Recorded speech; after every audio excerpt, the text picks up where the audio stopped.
के जो भी चुकादे होते हैं वो हमेशा सरकार ने उसका आदर किया है, आदर करते हैं। जहाँ तक आज का सवाल है, मैं ज़रूर कहना चाहूँगा कि अभी तक जो माहिती हमें उपलब्ध है उसमें पूरा जजमेंट हमने नहीं देखा। पूरा जजमेंट आने पे उसका अभ्यास करने के बाद ही आगे की बात सोच सकते हैं और जिस तरह की कानूनी सलाह और राय बनेगी उसके मुताबिक व्यक्ति भी स्वतंत्र है और संबंधित संलग्न संस्थाएं भी आगे की कार्यवाही के लिए स्वतंत्र हैं। नेता इसमें कन्विक्ट हुई हैं, बीजेपी के रोल को लेकर काफी अभी तक सवाल उठते रहे हैं। क्या बीजेपी अभी भी कहीं न कहीं फंस रही है दंगों के केस में? पार्टी के नेता के तौर पर उनका इन्वॉल्वमेंट है? देखिए, एक तो जिस तरह से डॉक्टर मायाबेन कोडनानी का नाम उछाला जा रहा है सिर्फ इसीलिए कि वो पूर्व मंत्री थी, तो मैं ये स्पष्ट करना चाहूँगा कि ये हादसा जब हुआ डॉक्टर मायाबेन कोडनानी मंत्री नहीं थी। इसके बाद की घटनाएं सुविदित है और चूंकि वो विस्तार से विधायक है इसीलिए इनके नाम से जोड़कर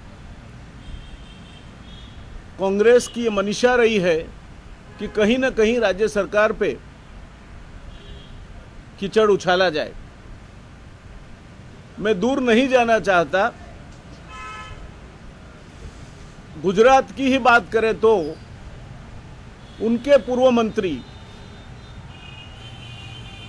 श्री मोहम्मद सुरती राष्ट्र विरोधी प्रवृत्तियों में दोषी पाए गए हैं और आज जेल की सजा भुगत रहे हैं। तो कांग्रेस पहले अपनी गिरेबान में जाके बाद में बाकी की बातों पे बात करे। क्या बीजेपी अपने आप को डिस्टेंस कर रही है माया कोडनानी के कन्विक्शन से? देखिए, हकीकतों से आप किसी भी तरह से हम नहीं अपनी हम दूर जा रहे हैं।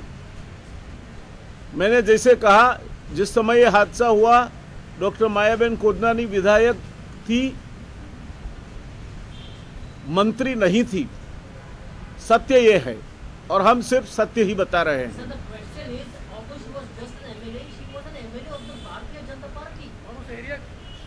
देखिए, वो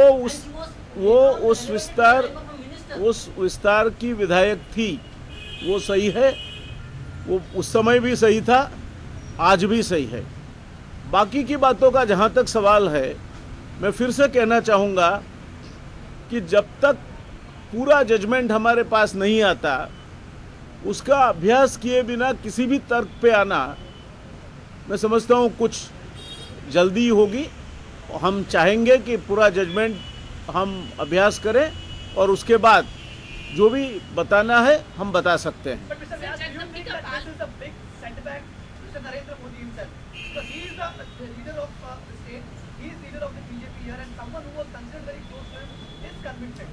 देखिए, ये काफ़ी अनुमान आधारित बातें आप कर रहे हैं। गुजरात पहला राज्य नहीं है कि जहां सरकार से जुड़े हुए किसी विधायक के साथ या मंत्री के साथ इस तरह का न्यायपालिका का कोई चुकादा आया हो। कई राज्य ऐसे हैं, मैं नाम नहीं देना चाहूँगा क्योंकि वो यादी इतनी बड़ी होगी कि शायद देश के करीब करीब सभी राज्य आ जाएंगे। कभी न कभी इस तरह की घटनाएं घटी है। न्यायपालिका का काम है न्याय करना।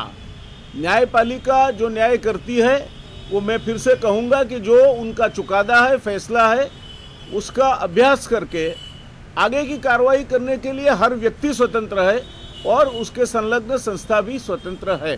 But will the BJP continue to maintain its stand that the state government or any of its functionary, including a MLA, had no role to play in the riots? Now that has not. मैं फिर से कहूँगा कि न्यायपालिका का जो भी चुकादा है आज हमारे सामने है। हमने जहाँ तक फैसला है वो फैसले का अभ्यास नहीं किया।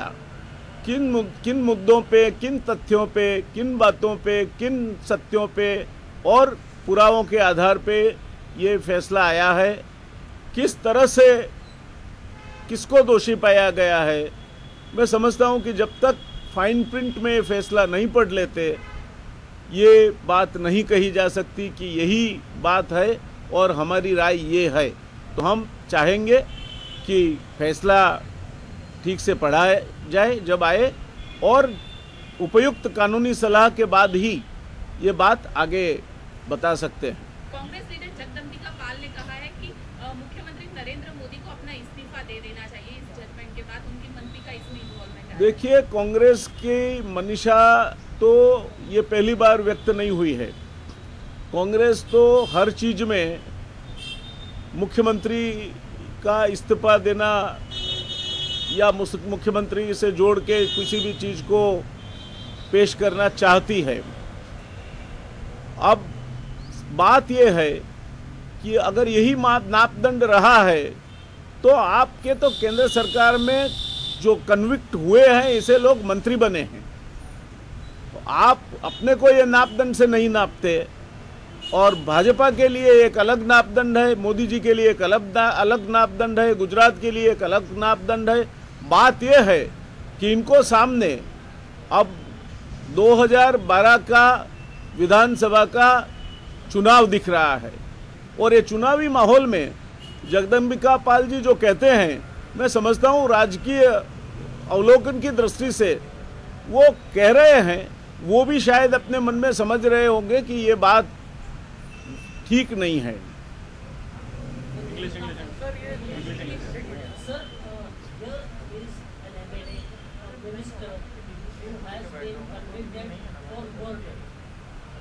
BJP has always maintained that no state government functionary had any complicity in the proposed Murga 2009.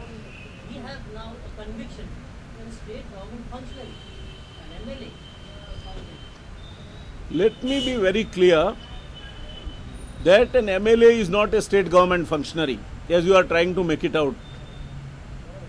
Second, Dr. Maya Kodnani was not a minister when this incident took place. So both the assumptions relying upon which you are making the statement do not stand this test of truth. And if it is not true, I would like to maintain that unless we study the judgment in the fine print, which we don't have at this juncture before us, and have appropriate legal advice, I think it will be premature to say anything on this issue at this juncture, at this hour. Wasn't she a functionary of the BJP in Gujarat, sir? She is a party functionary. She is a sitting MLA, no denial about that.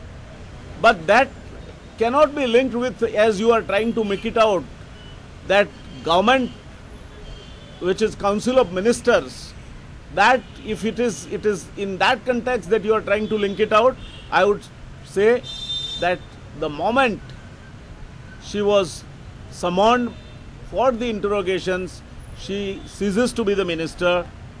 She ceased to be the minister, and even at the time this incident took place, she was not a minister. But do you want to suggest that the party and the government stands behind Maya Kodnani? Well, as I told you, that there are two kinds of rights.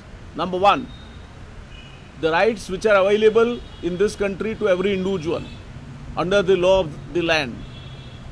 Every individual has their own right, and the institutions concerned, including the government, they also have the rights which are given to them under the Constitution of India.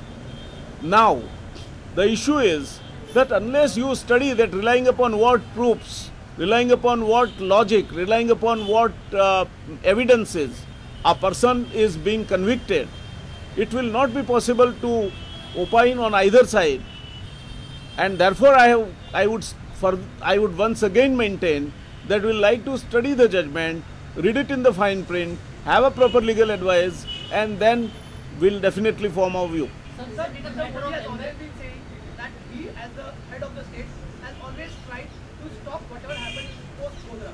Now, since Mr. Modi has made and the government has said that they played their role, they have done their best to stop the riots. Now, since the verdict has come in, do you think justice has been done?